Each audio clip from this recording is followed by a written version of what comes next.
Mas vamos falar desse instrumento que Deus disse. Neste instrumento vai matar muita gente, vai levar muita gente ao lago do fogo, do enxofre, o inferno. E eu pensava que era pelas boas obras que nós vimos as pessoas. Eu pensava que era pelas atitudes, pela maneira de viver, a sua cultura, a sua posse, a sua educação, muito equilibrado. Primeiro, amém? Isso é bom, é benéfico. Mas para Deus isso não chega. Não há obra alguma que possa agradar a Deus. Só há uma que é da fé. Só há uma que é a fé.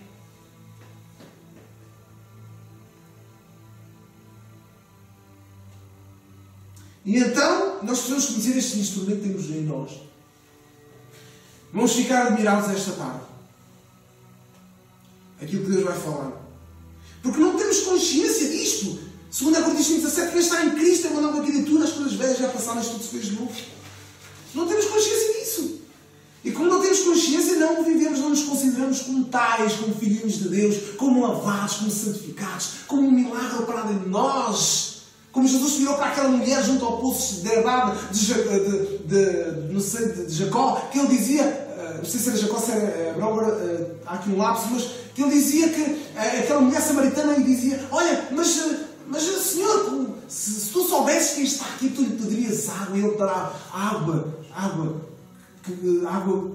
viva. Água viva, mas nem sequer tens meios para tirar água do poço. Mas Jesus não se referia a essa água. Jesus estava a incentivar o coração daquela mulher. Estava a dar-lhe um tipo de uma revelação e conhecimento de uma estirpe de água diferente que jorrava do trono de Deus. Não é dessa água, mulher. É água viva. E ela disse: Senhor, então eu já não quero esta água do poço. Agora quero a água que tu tens para me dar. Dá-me dessa água.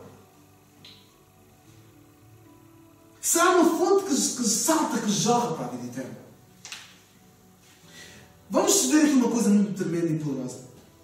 Nós não temos consciência e não conseguimos alcançar a dimensão que o poder das palavras que nós falamos tem. Há um poder incalculável nas nossas palavras, nas palavras que nós falamos. As palavras edificam-nos ou destroem-nos. As palavras trazem-nos bênção ou maldição às nossas vidas. As palavras fazem-nos bem ou fazem-nos mal. As palavras podem dar vida ou podem matar. As palavras podem animar ou desanimar. As palavras podem ser benéficas ou altamente destrutivas. As palavras podem se consolar ou magoar. As palavras podem sarar ou ferir. As palavras revelam quem nós somos.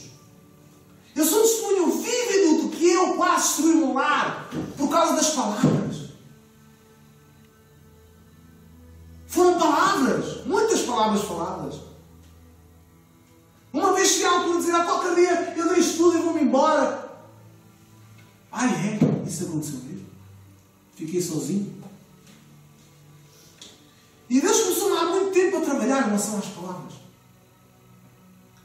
Eu tenho guardado muito as minhas palavras. No meu lugar, no meu trabalho, dizer: tu não dizes palavrões, tu não contas anedotas, tu és uma pessoa, levaste uma lavagem cerebral, tu és religioso, és fanático, és puritano. Eles não entendem que quem está em Cristo é uma nova criatura. As coisas velhas já passaram. Se eu sou um cidadão português e desejo mudar a minha identidade, a minha nação, e eu agora vou viajar para os Estados Unidos, vou para outra nação, eu não posso levar a cultura daqui, eu não posso ir com a mesma linguagem, para ali a linguagem do lado da Nova Terra é diferente, a mentalidade lá é diferente, as leis lá são diferentes. Eu não posso ir falar português se não há comunicação.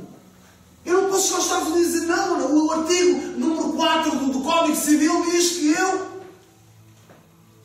E o juiz vai dizer: você está louco. Tudo é novo. Este é uma metáfora, um exemplo do que acontece na nossa vida. As palavras revelam o nosso estado interior, espiritual, o tipo de comunhão que nós temos com Deus, revelam a maturidade que nós temos em Cristo, revelam em que patamar de fé nós estamos. Qual é a nossa maturidade em Cristo? As palavras revelam e representam dois reinos bem distintos. O reino da luz e o reino das trevas. Porquê que eu deixei de falar certas palavras? Porquê que eu deixei de contar certo tipo de notas? Porque eu estou a promover, eu estou a trazer à existência existência, como nós fomos feitos à imagem e semelhança de Deus, estamos a trazer à existência coisas à nossa vida. Eu ainda me lembro ontem, quando saímos da casa da nossa irmã Silvia, dizermos que ela disse qualquer coisa que eu não me lembro que ia acontecer e nós dissemos, não vai acontecer isso. Dá azar, não penso nisso, não dá nada. É falta de entendimento, é falta de crescimento, é falta de conhecimento da palavra de Deus, é falta de crescimento que Deus é Pai, que Deus nos protege, é falta de revelação. Há tempo para tudo, mas por isso é que Deus deu dons à igreja, levou cativo o cativeiro. Aquilo que tinha o poder do cativeiro, de Satanás, o diabo, o nosso adversário. E diz que deu dons aos homens. A um, primeiramente, pôs profetas, depois diz que pôs primeiramente apóstolos, profetas, mestres, doutores da lei, evangelistas, etc. para a nossa edificação. Deu dons aos homens. Então eles revelam estes dois reinos. Jesus dizia sobre este reino. Evangelho de João, vou ler. Vamos ser breves. 5, 24 e 29 diz assim. 24 e 29. Na verdade vos digo, quem ouve a minha palavra e crê naquele que me enviou, tem a vida eterna. Enganei. Vou ler antes. João 8. Isto é a parte 2. João 8. Vocês conhecem esta passagem. 44 diz assim. Vós tendes por pai o diabo e quereis satisfazer nos desejos do vosso pai. Ele foi homicida desde o princípio. E nunca se firmou na verdade, porque não há verdade nele. Quando ele profere mentira. Quando ele fala, está a falar do que ele fala. Está a falar de linguagem, estamos a falar da nossa boca, estamos a falar da nossa língua. De um instrumento poderoso, que bem usado é tremendo. Quando ele profere mentira, fala do que é próprio, porque ele é mentiroso e pai da mentira. Reino das trevas. As palavras revelam um reino. As palavras movem dois reinos, Deus mostrou-me. As tuas palavras, meu filho, estão a mover um reino. Estás-te a namorar. É isso que vais ter. Porque o reino das trevas está a ouvir e tu vais receber, eles vão vir até ti. Vai vir o medo, vai vir a angústia, vai vir o espírito de depressão, de suicídio, de desespero, de derrota, de medo sobre ti. Porquê? Porque tu estás a libertar palavras. Agora vamos também ser tão retinhos, não falamos nada. Não é isso, entendo. Nós podemos brincar. O problema é a atitude com que nós falamos. Dos renovos do nosso ventre se fartará a nossa boca. O que é que está interiormente? Depende da atitude, do ambiente que nós estamos. Nós podemos brincar, contar boas anedotas e tudo. Eu já não tenho tempo para as anedotas, porque eu quero me encher da palavra. Eu quero ter uma mentalidade da eternidade. Eu não quero partir sem ter um conhecimento mais profundo de quem fez a minha história. E o meu querido, eu tenho buscado isso em vários sítios. Eu busquei na cultura, busquei na diversão, busquei nos prazeres da vida que este mundo tinha. E um dia alguém me apresentou o Evangelho. E aquilo que a minha ansiedade, aquilo acende no meu coração foi saciado. Era o que eu precisava de Cristo, não precisava de nada. Quem está em Cristo é uma nova criatura. Então 5:24, agora vou ler. 24 e 29 diz assim. Na verdade vos digo, quem ouve a minha palavra e crê naquilo que me enviou tem a vida eterna. E não entrará em condenação, mas passou da morte para a vida. Em verdade vos digo que vem a hora, e agora é, que os mortos ouvirão a voz do Filho de Deus, e os que o ouvirem viverão. Ressurreição dentre os mortos. Vai haver esse dia que o Senhor o mar vai dar os mortos. Os reis vão dar os seus mortos. Os sepulcros vão dar os seus mortos à voz do Senhor. Ressuscitem, vão ser ressuscitados. Para viver eternamente com o Senhor. E nós não temos consciência, somos feitos à imagem e semelhança do nosso Criador, bendito Criador, e mais suficiente Salvador, Jesus Cristo. O mundo programou-nos, o mundo deu-nos uma lavagem cerebral, a cultura, a educação, tudo é contrário à vontade de Deus. Estamos programados para viver ao seu belo prazer daqueles que nos manipulam. Por isso o apóstolo Paulo dizia, porque ainda os homens vos proíbem, não toques, não manuseies, não proves, não faças. Tem aparência de bondade, mas na verdade para nada servem. A não ser para nos colocar numa redoma estamos presos e não somos livres. Mas liberdade não é libertinagem, não é fazer tudo o que nos apetece. Liberdade é viver no Espírito. Porque se o Filho nos libertar, verdadeiramente sereis livres, disse Jesus. Mateus 12, vamos ficar estupefactos. Mateus 12 diz o seguinte: esta palavra vai mudar os nossos corações, eu creio.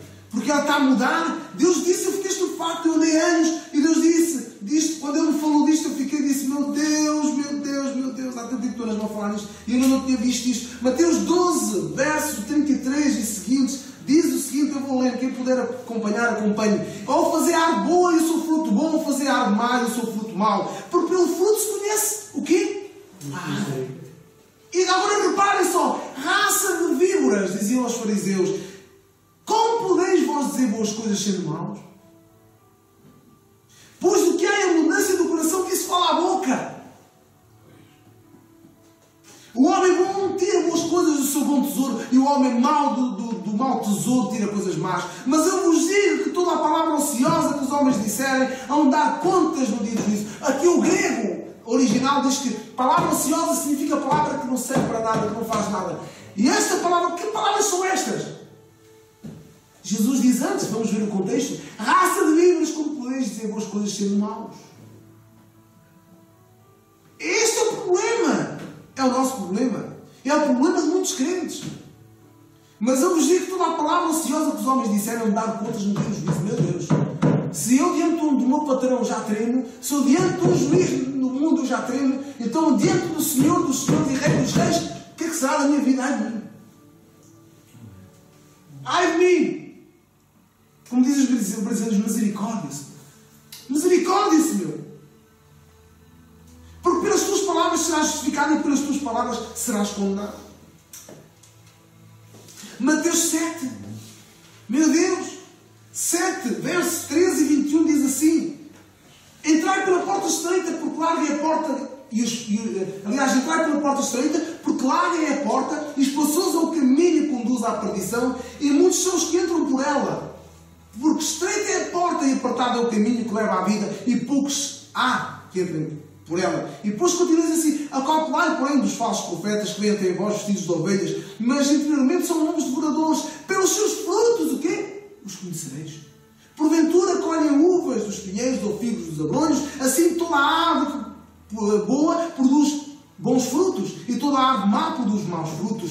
Não pode a árvore boa dar bons frutos, nem a árvore má dar frutos bons. Toda a árvore que não dá um fruto é cortada e lançada no fogo. Portanto, pelos frutos os conhecereis. Nem todo o que me diz Senhor, Senhor entrará no reino dos céus, mas aquele que faz a vontade do meu Pai que está nos céus. Aleluia. Nem tudo o que me diz, nem tudo confessa. Pelo fruto se vê a árvore.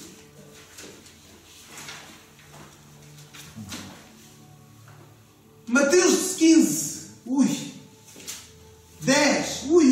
Isto faz triste no meu coração. Aleluia. Glória a Deus. Meu Deus. Deus tenha misericórdia de nós. Mateus 10. Vamos ler. 15, 10. 10 ou 10? 15, 10. Capítulo 15, verso 10. Chamando-se, quem puder acompanhar, acompanhe. Chamando-se a multidão, disse-lhes: ouvi e entendei. O que contamina o homem não é o que entra na boca, mas o que sai da boca. Isso é o que contamina o homem. E depois ele continua aqui e diz: então, acercando-se deles os discípulos, disseram: sabe, os fariseus, ouvindo essas palavras, escandalizaram-se. Ele, porém, respondendo, disse: toda a planta que o meu Pai Celestial não plantou será arrancada. Deixai-os, são como todos cegos. Ora, se um cego guiar outro cego, ambos cairão na cova.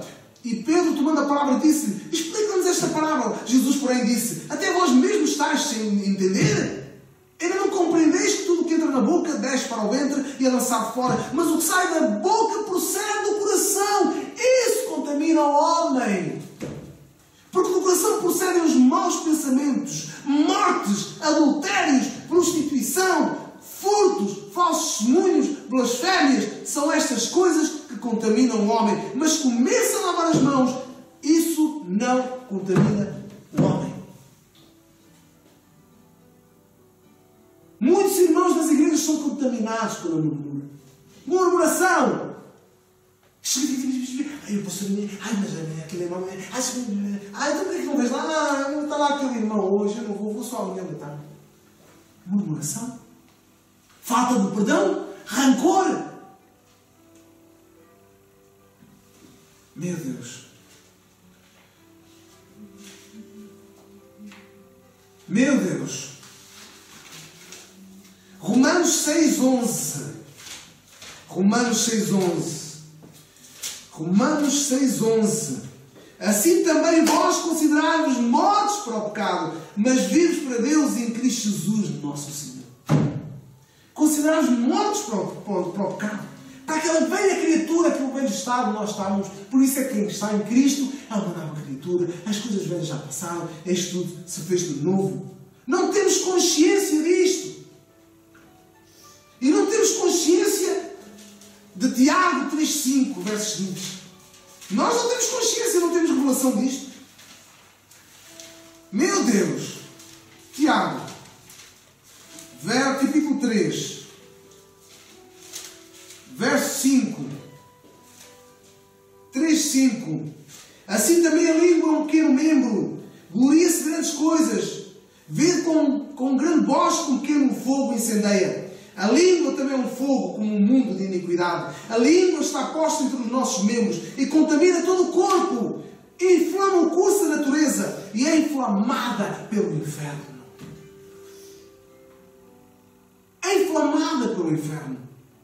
Porque toda a natureza, tanto de bestas feras, como de aves, como de répteis, como de animais do mar, se amansa e foi domada pela natureza humana, pelo poder de falar a palavra. O Deus deu capacidade ao homem, faculdade de pôr nomes aos animais, e por meio da palavra, muitas vezes tem vindo cães atrás de mim, e eu digo, eles vêm lá para morrer e dizem, quieto! E ele para. O cão para. Sabem porquê? A autoridade da palavra. A autoridade da palavra. Não temos consciência. Por isso podemos dizer ao mar, cala-te, quieta-te, não me chateies, deixa-me em paz, quero louvar a Deus, quero adorar o Senhor. Mas nenhum homem pode domar a sua língua, um mal que não se pode refriar, está cheio de peçonha mortal. Com ela bendizemos a Deus. E ele está a falar para isto aqui é que estremece no coração. Ele está a falar para crentes. Com ela bendizemos a Deus Pai, com ela a maldição dos homens feitos à semelhança de Deus. De uma mesma boca procede bênção e maldição. Meus irmãos, não convém que isto se faça assim. O quê? Que da mesma boca proceda bênção e maldição. Porventura deita alguma fonte de um mesmo manancial água doce ou amargosa? Meus irmãos, pode também a figueira produzir azeitonas ou a videira figos? Assim tão pouco uma fonte pode dar água salgada e água doce. O que é que o apóstolo Tiago está a revelar aqui?